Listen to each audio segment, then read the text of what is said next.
জাতস্তহি ধ্ৰুবম মৃত্যুৰ ধ্ৰুবম জন্মামিতস্তস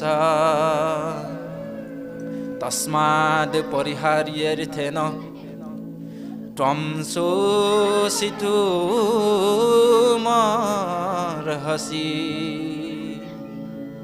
হে অৰ্জুন, জন্ম ললে কি হ'ব লাগিব? জাতস্তহি ধ্ৰুৱ মৃত্যুৰ, এইটো ধ্ৰুৱ সত্য, মৃত্যু হলে জন্ম হ'বই লাগিব। এইটো ধ্ৰুৱ সত্য, জন্ম হলে মৃত্যু হ'বই লাগিব। আৰু এই পৰম সত্যটোৰ কথা জানি পেলাই তুমি সুখ কৰিছা? এইটো প্ৰকৃতিৰ নিয়ম, জন্ম হলে মৰিবই লাগিব, মৰিলে উপজিবই লাগিব, এইটো প্ৰকৃতিৰ নিয়ম। গতিকে এই প্ৰকৃতিৰ যিটো বিধিৰ বিধান, এইটোক লৈ কিনে তুমি যদি আকৌ কান্দি থাকা, দুখ কৰি থাকা, তেতিয়াহ'লে এইটো তোমাৰ মূৰ্খামি নহয় কি?